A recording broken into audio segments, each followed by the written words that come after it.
must still be here.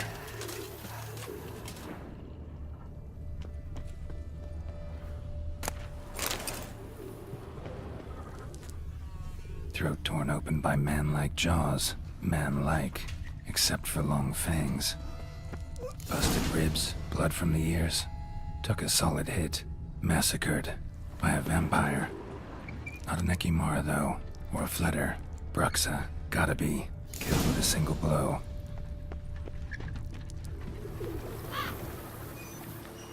In the cellar, gotta be.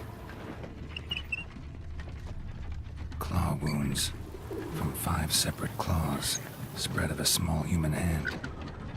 Attacker had no trouble knocking over the cart. River muck carried the body in this cart.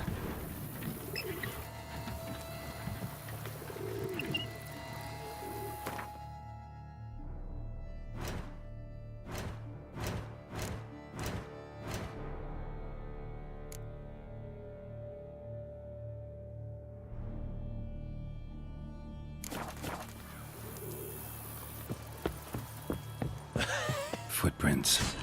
Small, bare feet. Lead deeper into the cellar. Fell down the stairs, broke his neck.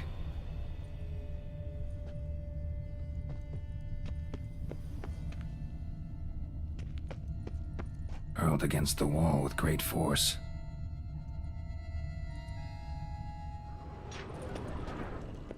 Used this to batter down the grate. Took a lot of strength to batter this down.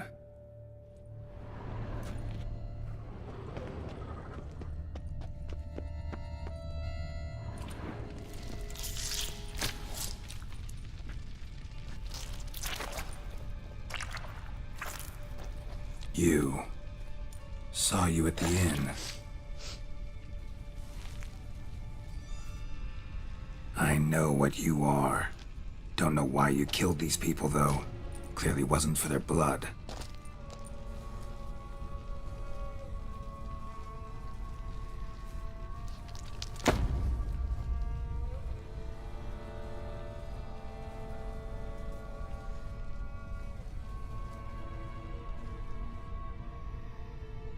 We don't have to fight.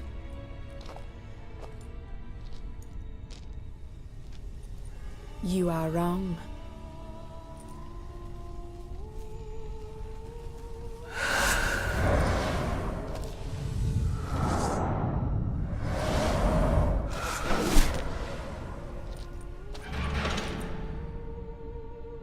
I cannot let you leave.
these men to get to the body. What was she doing at the table, though?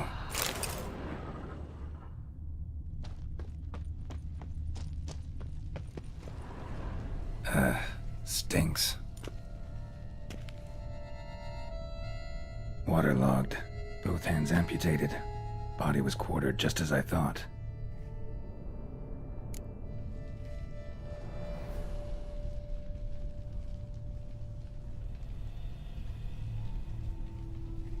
Laid in water for some time.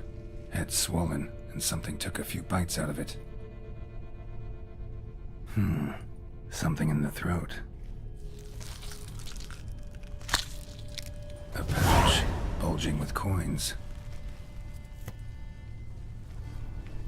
Nilfgaardian florins, from several different provinces. If the murderer did this, means we're dealing with a sentient thinking beast.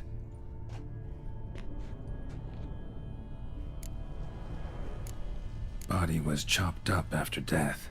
Blows struck with great force, but bones sliced through, not crushed. Creature that killed him had long claws, sharp as a witcher's blade. First sank its claws into the victim's heart. No Bruxa did this. Third hand. A spare? Except it's clearly not the victim's. Guardsmen must have not noticed it as they picked everything up. How's this possible? Still warm. Blood still flowing? Several monster species can regenerate. Never heard of that happening to their severed limbs, though. Or of their limbs seeming completely alive after so much time. Examine the tissue more closely later. Might learn something.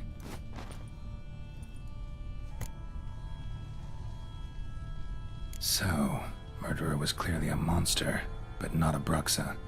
But then why'd the Bruxa come here for the severed hand? And who does the hand belong to? Why the hell's it still warm?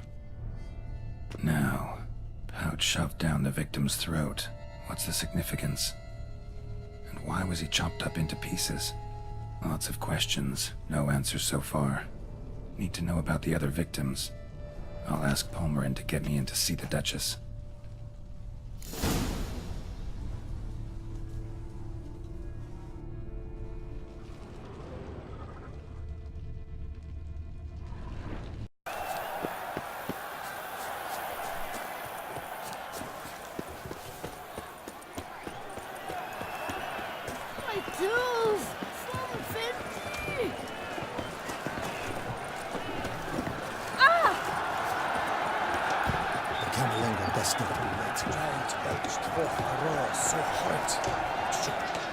Need to speak to the Duchess, urgently.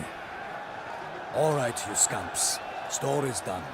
Go find your parents. But the Palmerin, what about the story of Rittik and the dragon? They're tales for another time. But take a good look at the man who stands before you now. This is Geralt of Rivia, the master witcher who lent his valiant hand to the defeat of the giant Goliath.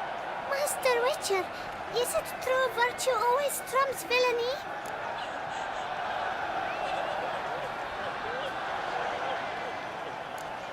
Not always. Could go either way. Sometimes virtue wins, sometimes villainy gets the upper hand. Still worth being good. But why? If it doesn't mean you'll win. Palmerin's story. Think back. A decent man attracts other good folk, makes friends he can count on. A rogue? Well, he can only count on other rogues. And who would you rather have for a friend? A man of virtue? I must agree. Now, that will do for questions. Go find your parents.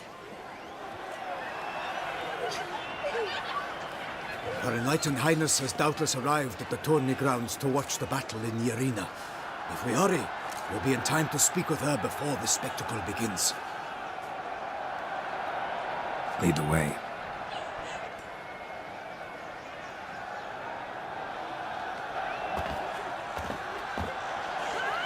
Who's fighting? Nilfgaardian gladiators?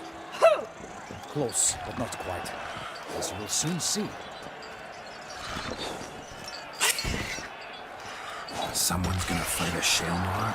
Giving it some bells on its tail to confuse it, slow it down? Whatever is the problem? The beast is a gift from the Emperor, no less.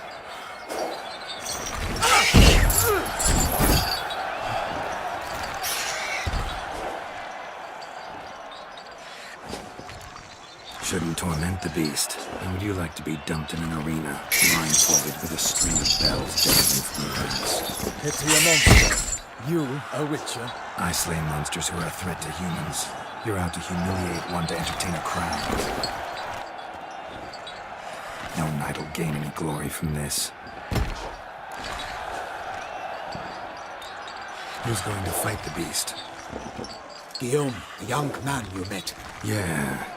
Mentioned he'd promised his heart's capture a monster trophy. Great love demands great sacrifices. Let's go.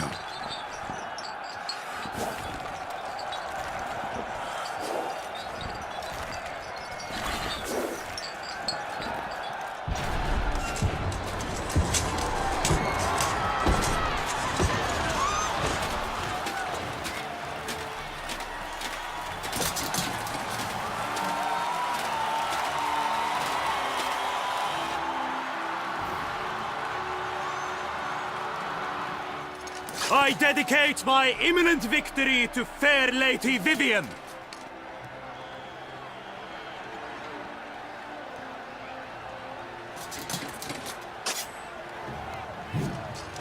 It's begun. The fight shall have to end first. We must wait.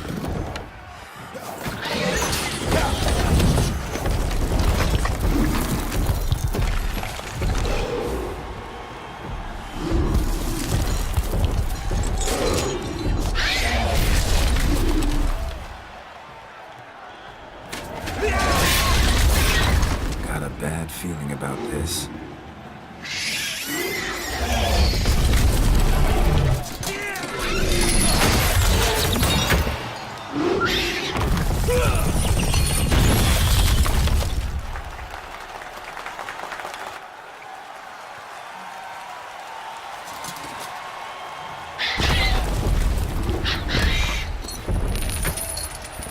Damn it.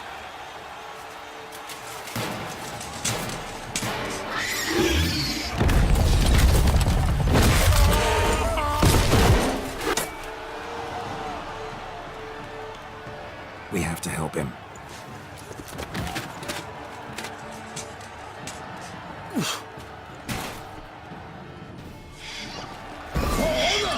Onward! Gotta keep it down. Alas, for nightly, the beast stench. heaved its foul girth, let loose the roar, and knocked it to earth. Down came the Witcher in one mighty bound, to give light to the beast, its plans confound. Damn it.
And thus the witch's life was snuffed. All our hopes, alas, How long you had gonna turned to dust.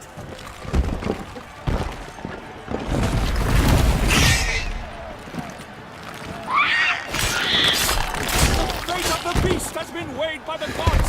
Soon the witcher shall triumph against all odds.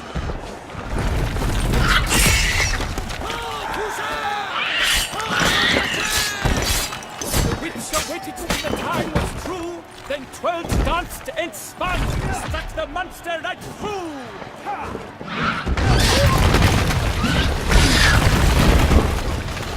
What? Lost him now.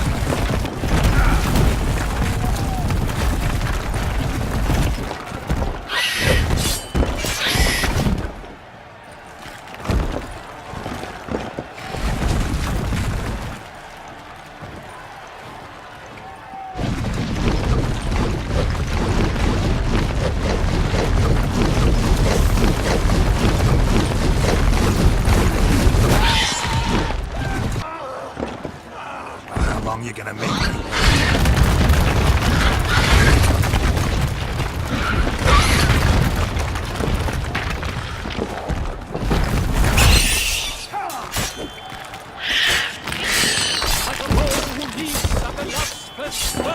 So the Witcher wooed the Selma, then its foul heart turned. Gods died through his rent, its razor strikes belly, Selma's eyes wrinkle out, blood transforms into jelly. Toussaint!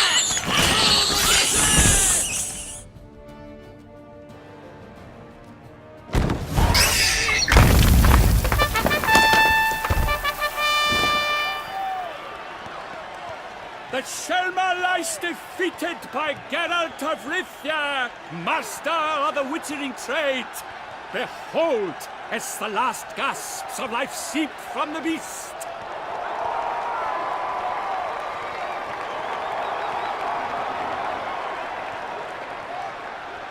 Master Geralt, do what you must. Finish the deed!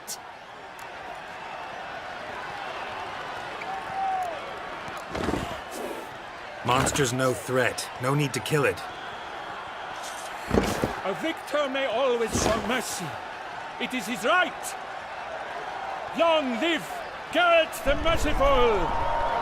Pikemen, see to the beast.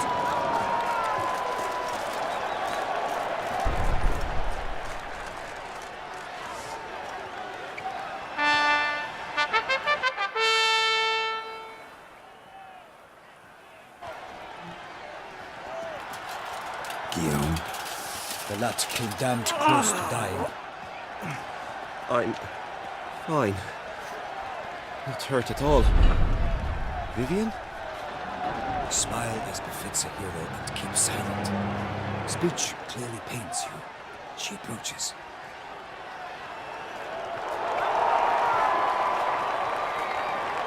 Geralt. We must talk. Vivian. You shall talk later, in the medic's tent. Geralt, magnificent, breathtaking. Your Grace. We knew that to summon you was a brilliant idea. We are delighted, ravished to have struck upon it. And I'm truly, honored. See to our young hero. Hop, hop. For we must make off with Geralt. We should talk. We had been long awaiting your arrival. Had nearly lost hope. Then suddenly, that entrance, so spectacular. Your Grace. Shaelmars are dangerous creatures, even to knights in full plate armor. Nonsense. In Toussaint, knights have battled beasts for mere glory since time immemorial. True. Guillaume suffered a few bumps, scars, and bruises, but in return gained eternal glory as he who slew the monster. What about the crowd? Say the Shaelmar had vaulted into the stands. Would have been a massacre. Geralt, though we value your fortuitous intervention in the arena, we would remind you your services have been retained, and as shall soon become clear, you will be generously compensated for completing another task altogether. Your Grace, my contract. I'd like to discuss it. Naturally, but not here. We shall need Damien. He led the investigation pending your arrival. But wherever could he be? Come, we must find him.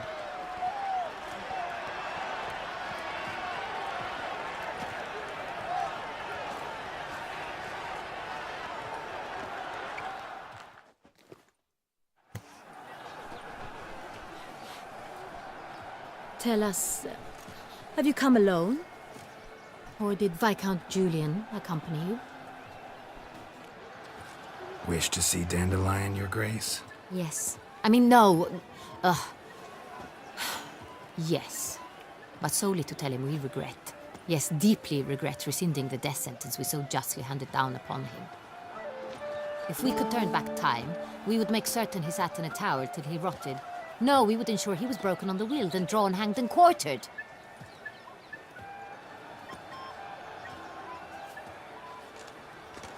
Ah, the very man we would entrust with these tasks.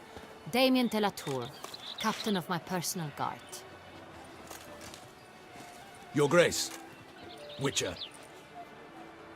Greetings.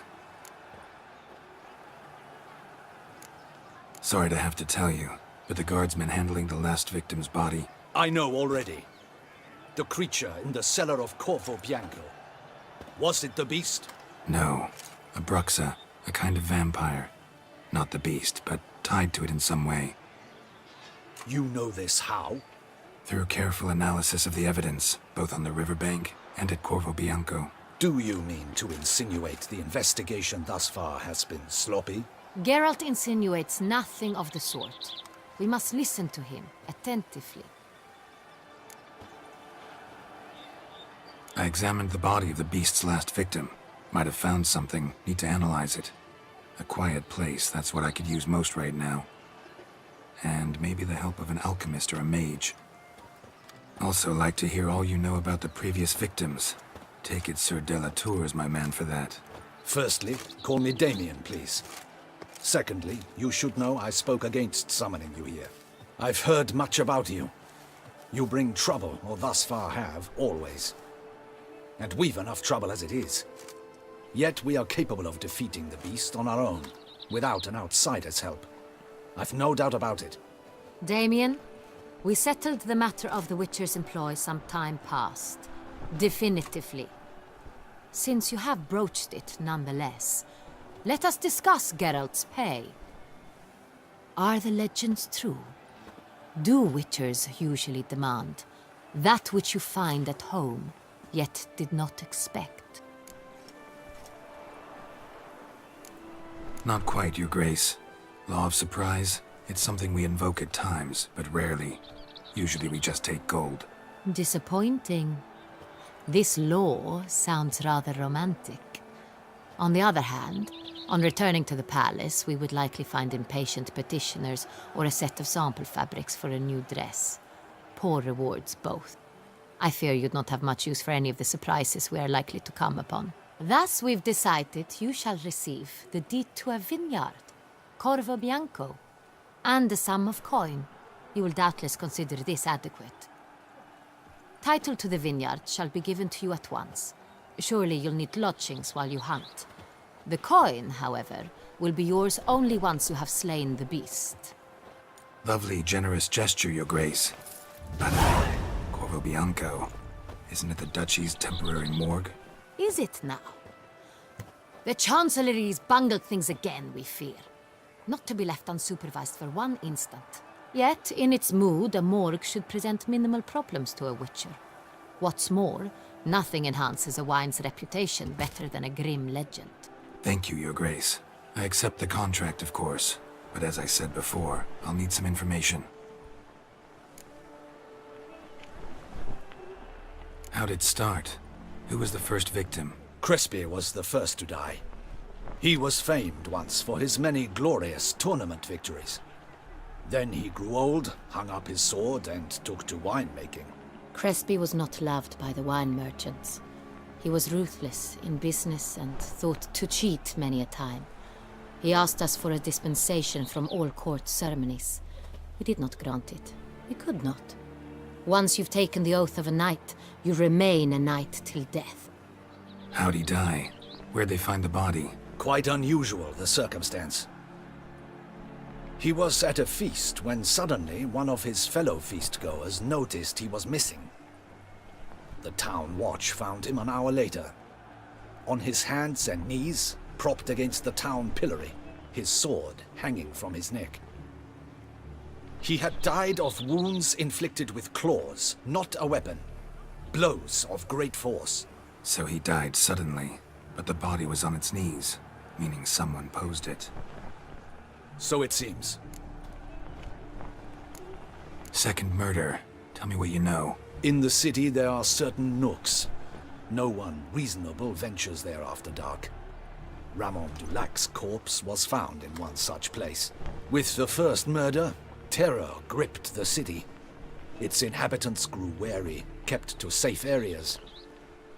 Consequently, news of the second victim came to us from a group of concerned cut-purses. Criminals fear the beast? Telling in a way. Take it you've excluded the possibility that Ramon died at the hands of these bandits. Do you believe me an amateur? Not hands, but claws killed Ramon Dulac. The wound was deep, clean. His body was found in the gutter, dressed in nightshirt and cap, a pillow placed under his head, and his sword replaced by a bed warmer. Ramon Dulac, a knight who but a dozen years past was an advisor to our father, the Duke. Someone went to a lot of trouble to make him look ridiculous. Maybe revenge was the motive. It's not out of the question. Dulac had shady dealings with the criminal underworld, but no one ever came forth with concrete proof of any misdoings. So, first two victims were knights, best years behind them. The same could be said of the third. Sir Delacroix was wont to claim that in modern times knights face new challenges, enterprise being the latest addition to the chivalric virtues. He made a veritable fortune in the grain trade. Palmerin even nicknamed him Sir de la Stinchi. Found a coin pouch on his body. Contained florins dating from various times, hailing from different provinces of the Empire. Delacroix loved coin, true, but had no patience for numismatics. Lots of similarities between the victims. All the bodies were found in strange places under extraordinary circumstances. Seems the murderer, whoever or whatever it is, has some meaning to convey. These were honorable men. We are horrified by the disdain, the disrespect with which they were treated. These were knights of Toussaint. Blast it. Might be the point. From what you say, none was a model of virtue. Ever considered that's what the beast's trying to draw attention to? All the murdered men were knights who swore fealty to the 5 chivalric virtues. And even if the... Knights of Toussaint swear fealty to what virtues exactly? Honor, wisdom, generosity, valor, and compassion. 5 virtues. Why are they so important to your knights? Strange question. Your Grace, forgive me. I'm a foreigner trying to understand another land's customs. You are forgiven. According to legend, the virtues we cultivate were bestowed upon us by the Lady of the Lake. How we truly came to espouse them, none remember. In Toussaint, we believe men of low birth should be simple-hearted and obedient. We expect much more, however, of our knights. They are to be soldiers and courtiers, lords and servants. Thus the need for clear moral guidelines. At the time of his dubbing, a knight vows to demonstrate throughout his life honor, wisdom, generosity, valor, and compassion. Beast seems to be pointing up moral decay, denouncing it. Victims were all humiliated. Might have been murdered to emphasize their lack of specific chivalric virtues. Honor compromised by the pillory. Wisdom by ridicule. Generosity by a coin pouch shoved down a throat. It seems to fit, true, though not perfectly. Can't discount the theory if it's on the lips of everyone in town. Say our reasoning's right. Next murder will be just as showy and denounce the victim's lack of the 4th virtue, valor. We can also assume that victim will be an elder knight. Let's think. At the moment, all the knights are either at the tourney grounds or in the palace gardens. Our annual hare hunt shall begin there shortly. Have you heard of the custom? Milton mentioned something.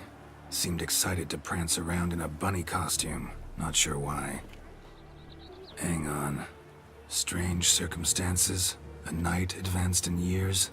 The famed cowardice of rabbits. Could it be that simple? Is Milton de Peyrac-Peyren the next victim? Milton also knew Delacroix. Told me so down by the river. Damien! To miss something so obvious. De Peyrac-Peyren, Crespi, Delacroix, and Delac formed a knightly team. It was years ago, but...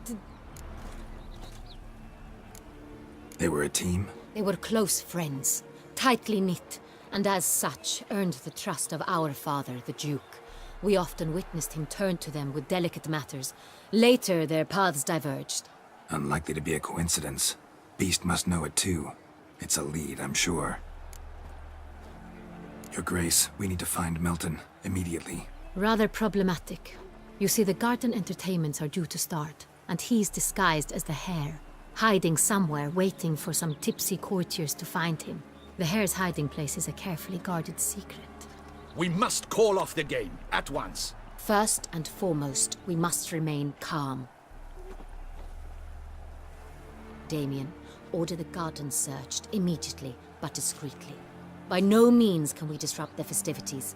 Panic will only incite the beast to strike sooner. And you, Witcher, follow me. My gardens, my night, I shall take the fall. A murder is out of the question. I will not allow it. Not near my palace. Horses? Ready our horses!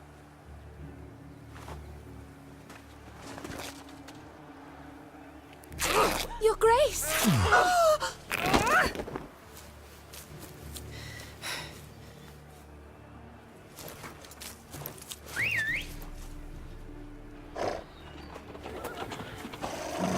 What the hell? Why, I should...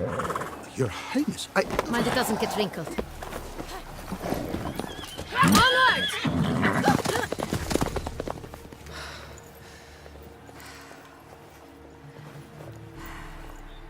Hey! That is silk! Be careful! Give it to me!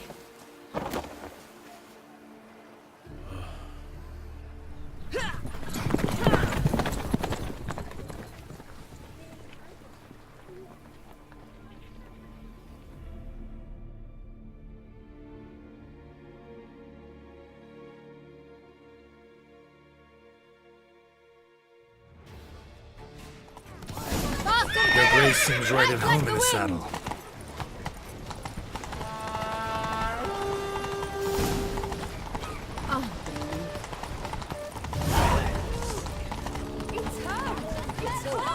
Clear a path! Clear the way, I said! Is this part of the game?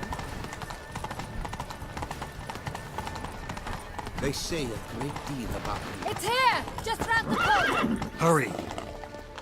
We must go to where the game is being held. The participants must find a unicorn's horn, a golden fish, and a phoenix egg. With these in hand, they can deduce where the hare, Milton, hides. Mean we need to find those things too? We've no other option, but time is of the essence, so we shall have to break the rules. The guard brings peace to our domains.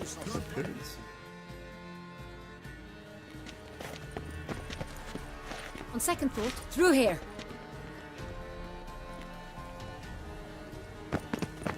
I shall show you where the hunt plays out. Then we will split up. You will get hold of the unicorn horn and the golden fish. While I nab the phoenix egg. That will be quickest. Golden fish. Do I need a rod or a net? Please, Geralt. It's not a real fish. Look there, towards the water. See the lights? The hunters are trying to hook the fish from boats. You must simply dive in and find it. The unicorn. How do I catch it? It's terribly skittish, true, but I'm sure you will find a way to earn its trust. It runs around over there, look. The golden fish and the horn both contain things or clues that will help us find Milton. Once you have fish and horn, find me among the other phoenix egg hunters. All clear? Then let's get to it.